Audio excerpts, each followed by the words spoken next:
ये question number हो तो 8, लेकिन 7वें क्वेश्चन का हवाला दे रहा है। ये कह रहा है प्रारंभिक आवेश 6 मिली कूलाम है ना। मिली कूलाम का मतलब 6 10⁻³ कूलाम। ठीक है। ये कह रहा है आवेश है, प्रारंभ में परिपथ में कितनी ऊर्जा संचित होगी और बाद में कुल कितनी होगी, है ना। संधारित्र में संचित ऊर्जा का फॉर्मूला, अब सी उससे लेना पड़ेगा अपने को। सी इसने दे रखा था 30 माइक्रोफेरेड 7वें क्वेश्चन से, 30 माइक्रोफेरेड, है ना। क्लियर। संधारित्र में संचित ऊर्जा अपन जानते ही हैं, U बराबर ½ Q²/C, है ना। 3 रूप थे, मैं आपको लिख देता हूं याद नहीं हो तो। एक ½ CV² था, एक ½ QV था और एक ½ Q²/C था। तो इस समय अपने को आवेश दे रखा है, धारिता ऊपर वाले क्वेश्चन में दे रखी थी, तो धारिता और आवेश से तो ये पहला वाला जोड़ा ही बैठेगा, है ना। तो मैंने डायरेक्ट उसी को अप्रोच कर लिया था। तो U बराबर ½ Q², तो 36 और 10⁻³ का स्क्वायर किया तो -6। C है 30 इंटू 10⁻⁻6, ये भी -6 है, तो ये तो कैंसिल आउट हो गया। ये आपके पास बचता है 18/30, है ना, यानी 6/10। तो सब संचित ऊर्जा कितनी है? 0.6 जूल। इसमें एंड में इसने कुछ और भी पूछा है, मैं पढ़ लेता हूं और आपको बता देता हूं, है ना। ये इसमें पूछ रहा है, आपको दिख जाता तो फिर मैं टेबल पे रख दूं ना ये टैबलेट, तो मेरे को भी कंफर्ट रहेगा, है ना। मैं क्वेश्चन इसमें से देखता रहूंगा। तो सब ये बाद में कुल कितनी ऊर्जा संचित होगी, कितनी ऊर्जा होगी। तो सब संधारित्र और कुंडली, ये दो इससे कंपोनेंट हैं जो ऊर्जा का संचय करते हैं, ऊर्जा का क्षय नहीं करते। प्रतिरोध तो ऊर्जा का क्षय करता है ना। इससे जो प्रारंभ में ऊर्जा वही अंत में होगी, यानी अंतिम ऊर्जा भी 0.6 जूल होगी। क्वेश्चन नंबर था ये 8। अब क्वेश्चन नंबर 9 पे आएंगे, है ना।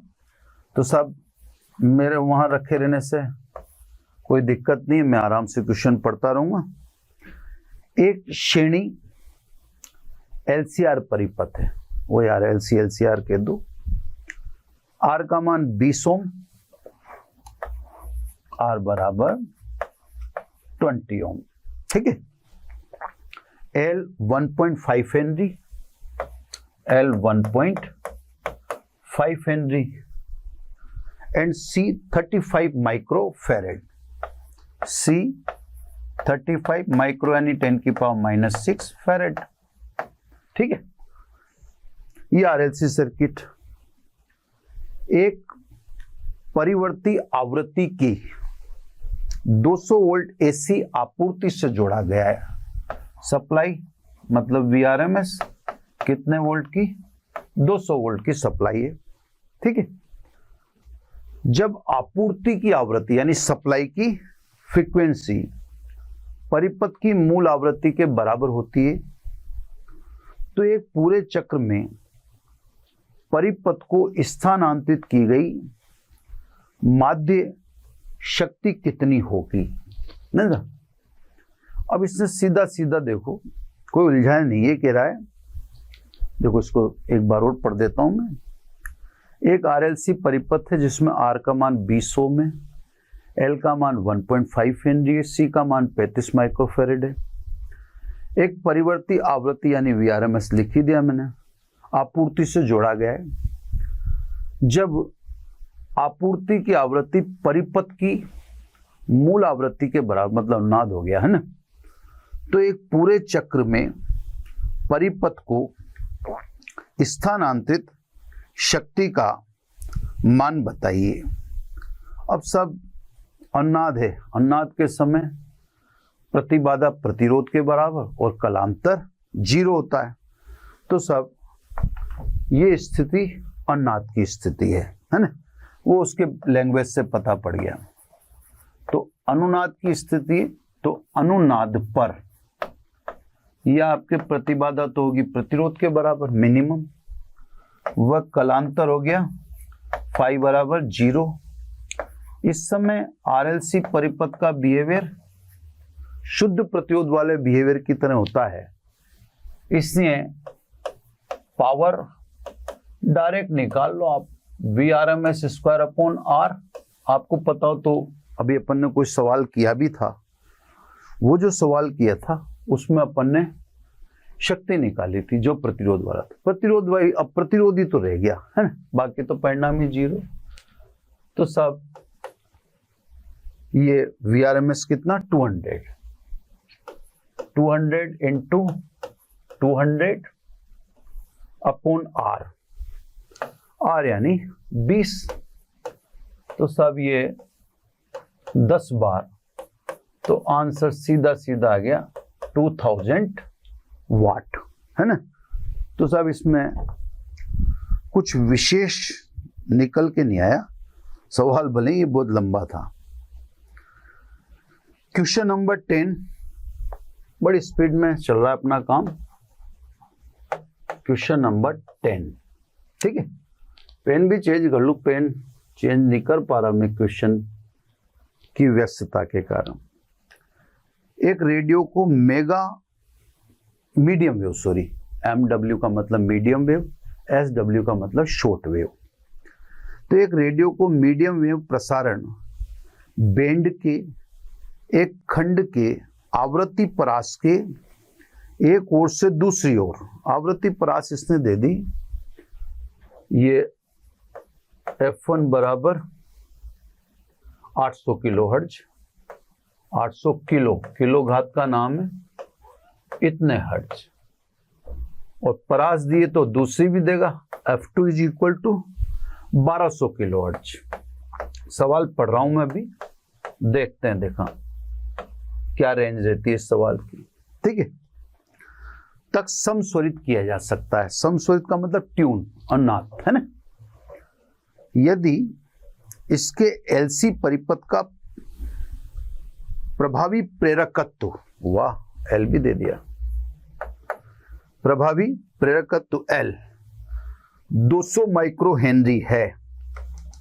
देखो सब ये टेबलेट अड़ गया जरा सा, पन्ना चेंज कर दिया इसने 2 मिनट, है ना, इतनी सेंसिटिव होती है इलेक्ट्रॉनिक युक्तियां। 200 माइक्रो हेनरी, तो 200 माइक्रो बोल दिया तो 10 की पावर -6 हेनरी। अभी मैं काट छांट नहीं कर रहा, ऐसे लिख रहा हूं डायरेक्ट, है ना। अब ये कह रहा है इसके परिवर्ती संधारित्र की परास कितनी होनी चाहिए, यानी ये C1 और C2 ये पूछेगा आपसे।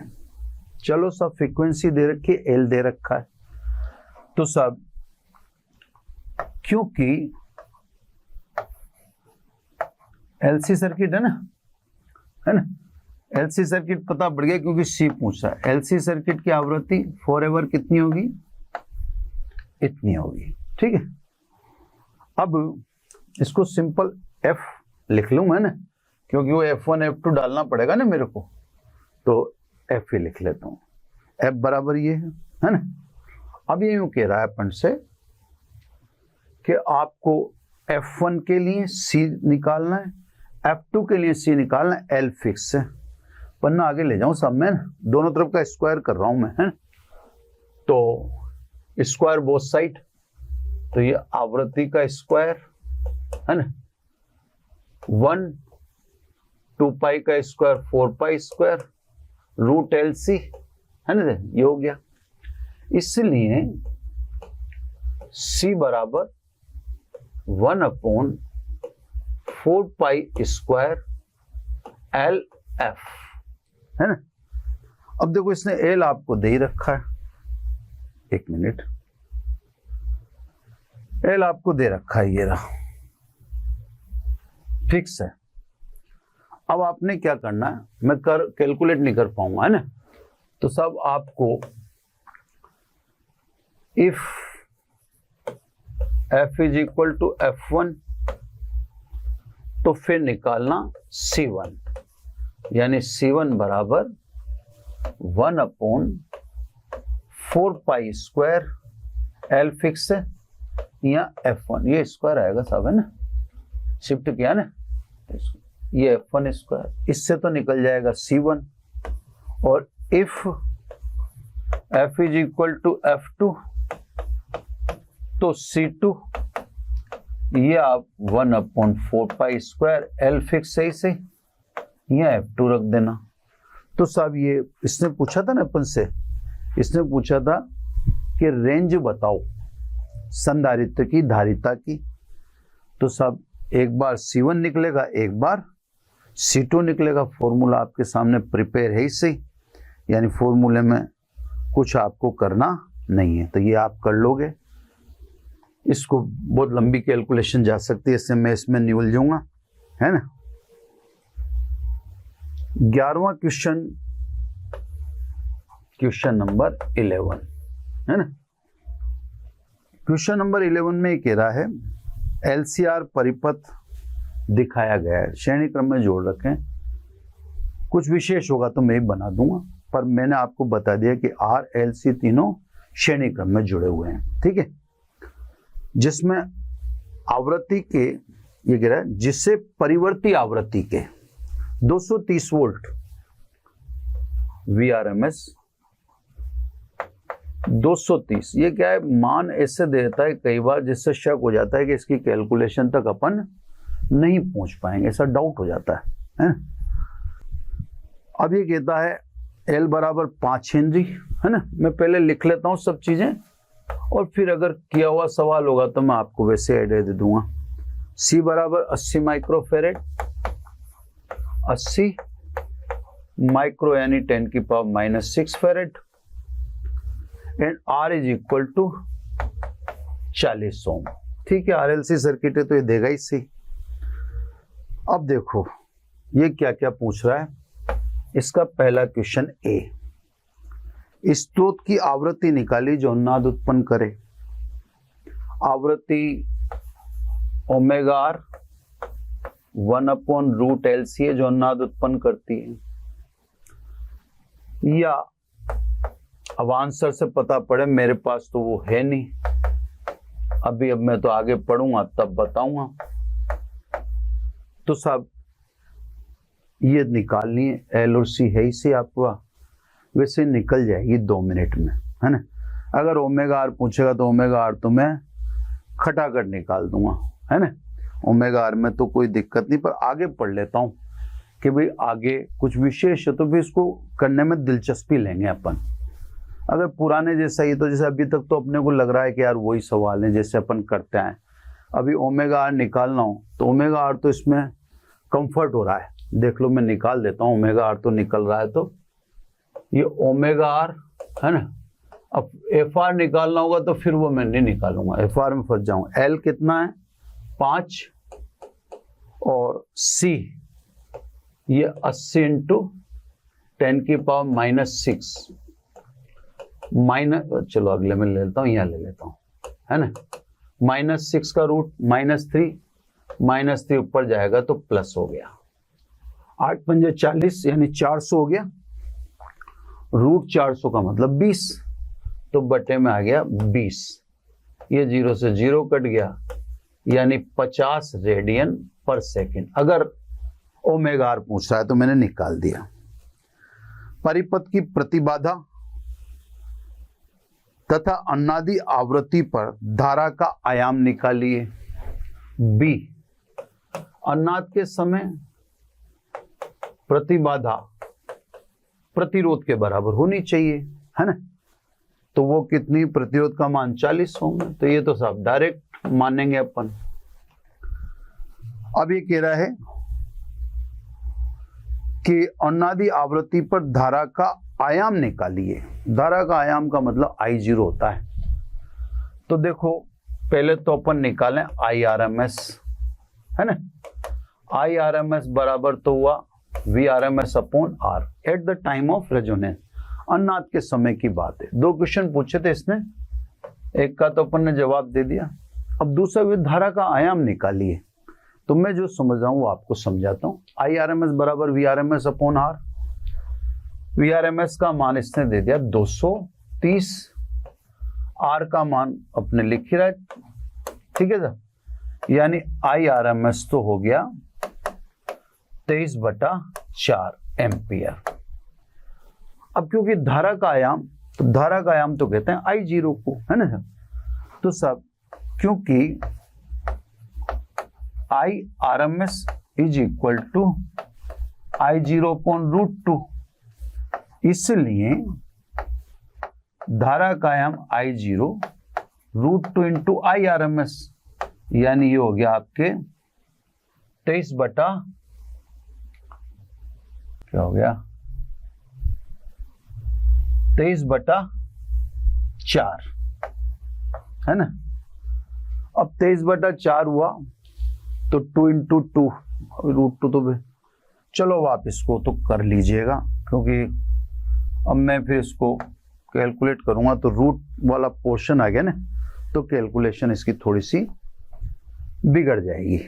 लास्ट ये पूछ रहा है सी, परिपथ के तीनों अवयवों के सिरों पर विभव के पतन या विभव पात के आरएमएस मानों को निकालिए, दिखलाइए कि अनादि आवृत्ति पर एलसी पर विभव का पतन 0 होता है। अब ये यूं कह रहा है कि परिपथ के तीनों का मतलब आर, एल और सी पर विभव का पतन का आरएमएस मान निकालिए। ठीक है साहब, धारा तो यहां छोड़ दी अपन ने। अपने धारा ये वाली काम आएगी जनरली, इसने पूछा तो अपना आंसर ये वाला होगा, है ना। इसको आप कैलकुलेट कर लेना। अब अगला ये पूछता है आर पर वोल्टा वीआरएमएस में बताइए, एल और सी पर भी वोल्टा वीआरएमएस में बताइए, है ना। तो सब सी आर पर वोल्टा, है ना। तो ऐसे लिख देता हूं, आर के लिए, है ना।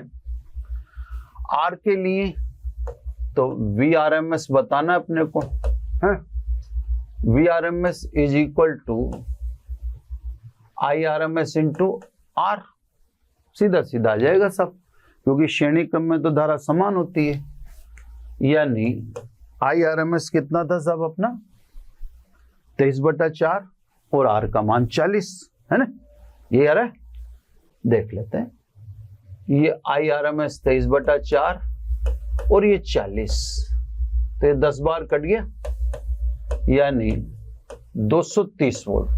एक बात और देखना बच्चों, अनाद के समय प्रतिरोध पर वोल्टा और आरोपित वोल्टा दोनों बराबर होती हैं। देखा दिखता है नहीं दिखता भी आप देख लिए, है ना।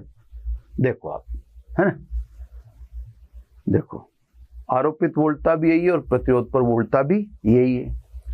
अब दूसरा इसने पूछा है कुंडली और संधारित्र पर वोल्टा। अनाद के समय हम जानते हैं, ये देखो एक तो निकाल देना। अब अनाद के समय, है ना, या अनाद पर एल व सी पर वोल्टा समान होती है, यानी V R M S for C is equal to V R M S for L, दोनों बराबर होंगी। ये कितनी होगी I R M S XL, है ना। यानी आई आर एम एस तो ठीक है अपने पास है, इससे कितना 23/4। एक्सएल शायद अपन ने नहीं निकाल रखा, ओमेगा आर है ना अपने पास, ओमेगा आर से निकाल लेंगे। तो एक्सएल बराबर अपन लिख दें ओमेगा आर एल, ठीक है। तो 23/4, ओमेगा आर का मान 50 और कुंडली का स्वप्रेरकत्व तो एल बराबर 5, ठीक है। तो सभी एल बराबर 5, यानी कुंडली और संधारित्र पर वोल्टा कितनी हुई तो ये अपने को बतानी है। अब आप ऐसे समझो, कोई इजी कैलकुलेशन अपन करना चाहें तो अब देखो ये 4 का भाग दे रहे हैं तो 4 से कोई पूरा तो जा नहीं रहा साहब। मैं इसको ऐसे लिख देता हूँ 23 × 250/4 है ना। अब ये आप कह सकते हो 23 × 125/2 वोल्ट है ना। इसको ऐसे ही रोक दो, इसमें ज्यादा। इसने एक बात और पूछी है, इसने कहा एलसी संयोजन पर परिणामी वोल्टता कितनी होगी। तो साहब एलसी संयोजन पर परिणामी वोल्टता 0 होगी है ना, क्योंकि अनुनाद के समय दोनों विपरीत हैं। तो अपन जानते हैं V RMS L minus V RMS C, तो साहब दोनों बराबर हैं, तो इन दोनों का परिणामी तो 0 ही आएगा है ना। होने में अच्छा ये ज्यादा भी निकलेगी। आपको मैंने ये बताया था कि अनुनाद के समय जो कुंडली पर वोल्टता होती है वह इन पर वोल्टता से अधिक होती है ना। तो साहब अब दोनों बराबर हैं तो परिणामी वोल्टता 0 आएगी। ये साहब धारा का मान निकाल लिया था अपन ने, 1 मिनट टैली कर लें अपन है ना। सॉरी, धारा का शिखर मान बोला था इसने, तो धारा का शिखर मान अपन ने बता ही दिया। ये आपको कैलकुलेट करना है। प्रतिरोध पर वोल्टता आएगी, ये देखो ये कैलकुलेशन करने के बाद आ रहा है 3437.5 है ना। अब मैंने तो कैलकुलेट नहीं किया पर ये दिखा रहा है आंसर में कि ये 3437.5 आ रहा है। तो मैंने आपको कहा भी था जब मैं क्वालिटी फैक्टर बता रहा था, तो मैंने आप क्वालिटी फैक्टर में कहा था VOL और VOC is greater than VORLC, क्योंकि क्वालिटी फैक्टर ग्रेटर देन 1, तो इन पर वोल्टता भी ज्यादा होती है पर इनका परिणामी 0 है। ये अपन ने अलग से दिखा दिया, ठीक है। ये सब इसमें 12 क्वेश्चन थे एक्सरसाइज में। अब सब चूंकि ट्रांसफार्मर का कोई क्वेश्चन आया नहीं तो मैं ट्रांसफार्मर के क्वेश्चन को पकड़ता हूं अगर दिखता है मुझे तो, है ना।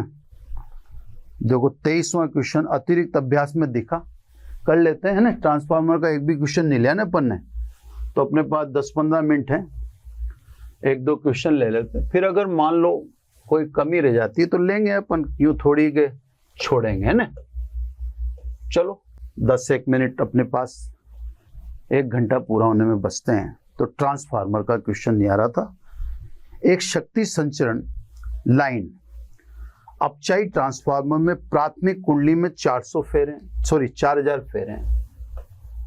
NP प्राइमरी, इसमें फेरों की संख्या 4000 है और 2300 वोल्टता पर शक्ति निवेश की गई है। VP बराबर 2300 वोल्ट है ना, इस पर शक्ति का निवेश है। 230 वोल्ट निर्गत शक्ति, निर्गत का मतलब VS, ये 230 वोल्ट है, ठीक है सर। प्राप्त करने के लिए द्वितीय कुंडली में कितने फेरे होने चाहिए, है ना। अपचयी ट्रांसफार्मर है तो द्वितीय कुंडली में फेरों की संख्या कम होगी, डायरेक्ट निकाल देते हैं। चलो सब ट्रांसफार्मर का भी क्वेश्चन आ गया। NS/NP बराबर VS/VP, इसका अपन ने फिर के बराबर लिखा था रूपांतरण गुणांक। इसलिए द्वितीय कुंडली में फेरों की संख्या NS बराबर VS/VP इंटू NP। VS का मान 230, VP का मान 2300 है ना, और NP ये 4000 है। तो ये सब 10 बार कटा और ये 1 0 इसकी कट गई, तो सेकेंडरी कोयल में फेरों की संख्या होनी चाहिए 400। चलो सब ट्रांसफार्मर का क्वेश्चन भी आ गया, टाइम तो अभी भी अपने पास है। तो ट्रांसफार्मर का और क्वेश्चन भी अपन देखते हैं, है ना, ट्रांसफार्मर के। अभी अपन ने कौन सा क्वेश्चन किया था? 23वां क्वेश्चन है। तो क्वेश्चन नंबर 23 हो गया ट्रांसफार्मर का, है ना।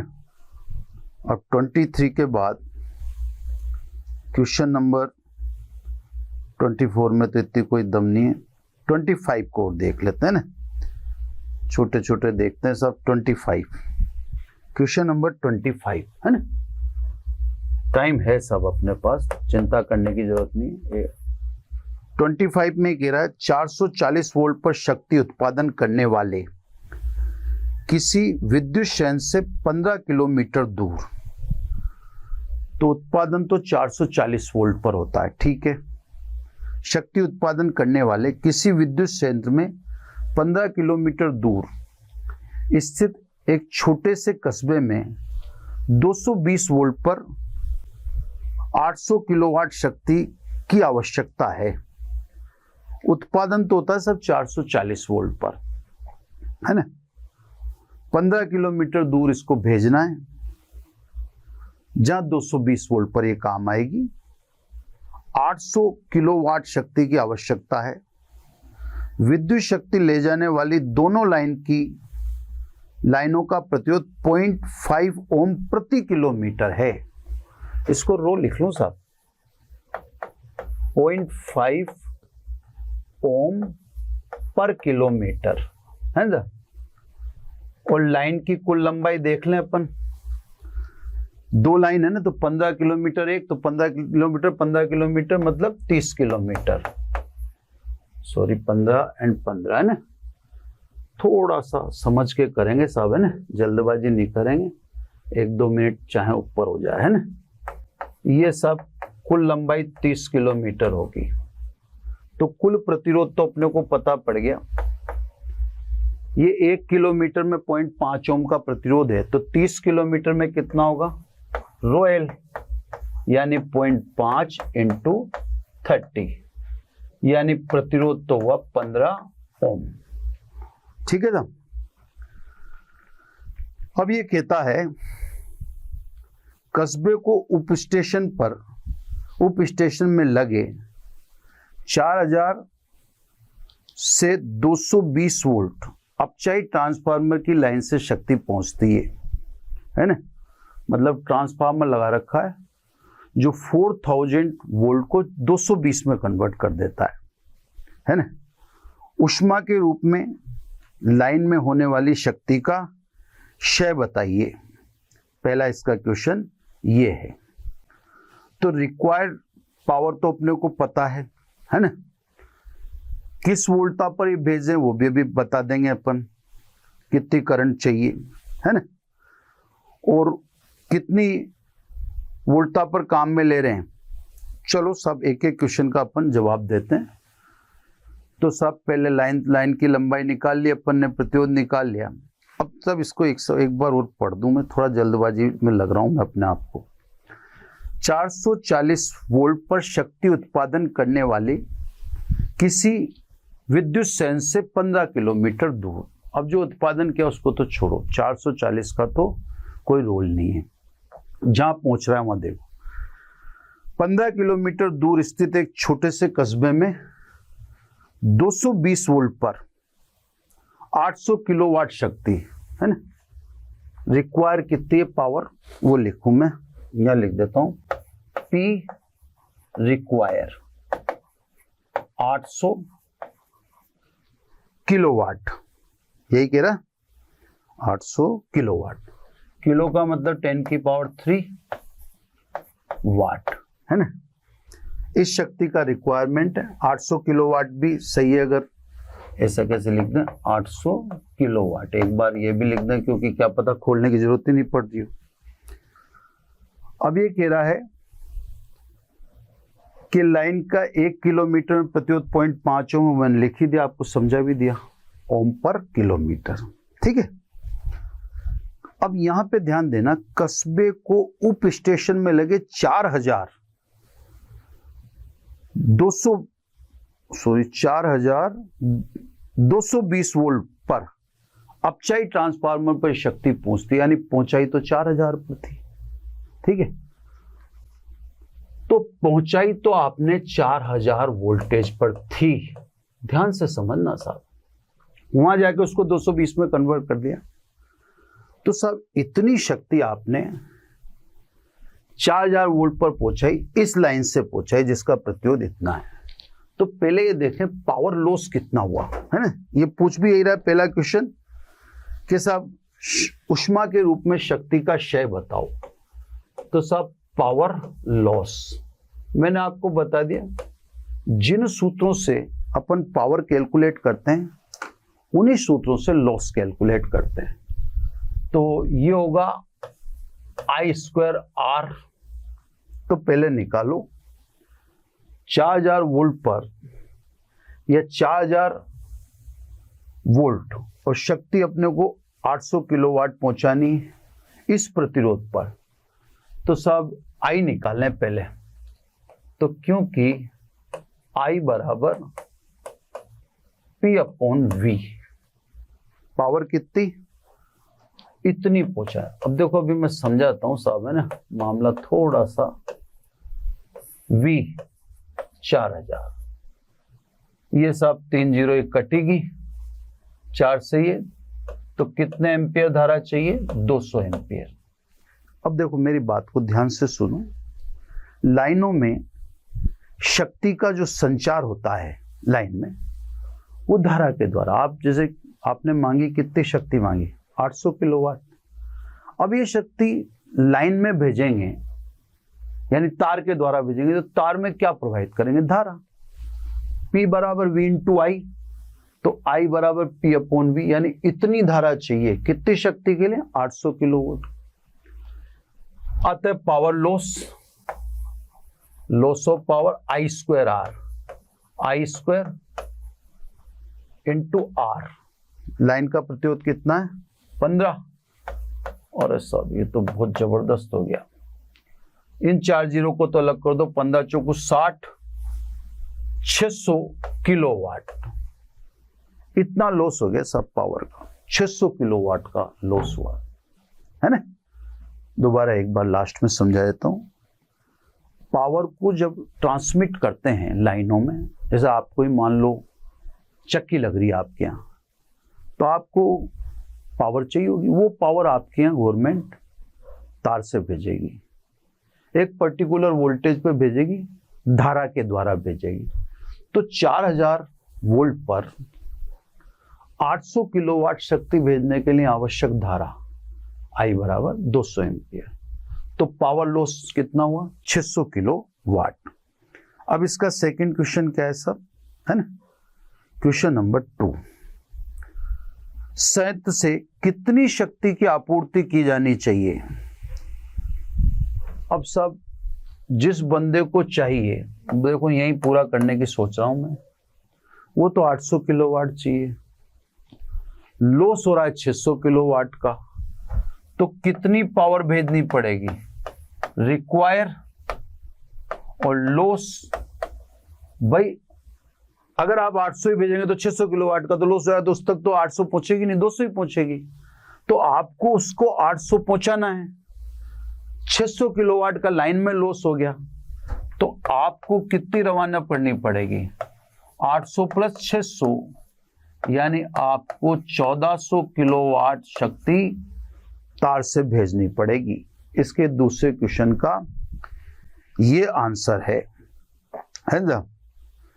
अब ये तीसरा कह रहा है सी में इसने कहा कि जो आपने ट्रांसफार्मर लगाया है, उच्चाई ट्रांसफार्मर, इसका, एक मिनट, है ना, ये कह रहा है सी में, संयंत्र के उच्चाई ट्रांसफार्मर की विशेषता बताओ। संयंत्र के, यहां पे जरूर, अब संयंत्र बना रहा था 440 वोल्ट पर और गांव में आई 4000 पर, तो 440 को 4000 में कन्वर्ट किया, वोल्टा बढ़ा ली, वोल्टा बढ़ाई तो धारा घटा ली, धारा घटा ली तो लॉस घट जाएगा, है ना। तो साहब इसका आंसर यही है कि जो इन्होंने वोल्टा बढ़ाई, वोल्टा बढ़ाने से धारा में कमी होगी, और धारा में कमी होगी तो लॉस कम होगा। अब एक बार बस 2 मिनट में और समझा देता हूं, इतना टाइम है मेरे पास। ये लाइन की कुल लंबाई है, 2 तार की लाइन है, 1 किलोमीटर में प्रतिरोध इतना है, तो टोटल लाइन का प्रतिरोध इतना, इतनी शक्ति चाहिए। ये आपने लगा रखा है जहां पर रिसीव कर रहे हो, जहां से बनाया हुआ तो कितने वोल्ट पे बनाई, 440 वोल्ट पर।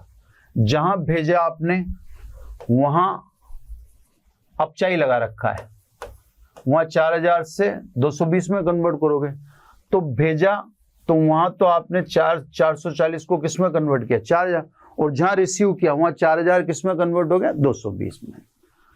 अब आपको 800 किलोवाट शक्ति 4000 वोल्ट पे भेजी जा रही है। देखो ना, 440 को किस में कन्वर्ट कर गया, 4000। तो कितनी धारा भेजनी पड़ेगी, कैलकुलेशन के लिए अकॉर्डिंग आगे 200 एम्पियर। किस लाइन से, इस 15 ओम वाली लाइन से भेज दो। लॉस कितना हुआ, लॉस अपन ने कैलकुलेट कर लिया 600 किलोवाट। ये पहला आंसर। ये कह रहा है संयंत्र को कितनी शक्ति भेजनी चाहिए, तो 800 किलोवाट तो ग्राहक को चाहिए, 600 किलोवाट का लॉस हो गया तो 1400 किलोवाट भेजनी चाहिए। अब लास्ट सी में इसने कहा कि ये जो इसने 440 को 4000 में कन्वर्ट किया, यानी कौन सा ट्रांसफार्मर लगाया, ऊंचाई, इसका क्या रीजन है। और सब ऊंचाई ट्रांसफार्मर लगा दिया तो स्वाभाविक है वोल्टा बढ़ा ली, धारा घटा ली, धारा घटा दी तो लॉस ऑफ पावर घट जाएगा, है ना। तो ये खास है। तो बच्चों कमोबेश सभी क्वेश्चन कवर हो चुके। मेरे को नहीं लगता कि कोई और इसका एपिसोड अपने को लेना चाहिए, फिर भी मैं देख लूंगा, है ना। छोटे छोटे क्वेश्चन में अगर कोई संग्रह होगा तो देख लूंगा, नहीं तो अब मैं नेक्स्ट चैप्टर देखता हूँ किसका स्टार्ट करना है ना। तो बस आज इतना ही। Thank you very much.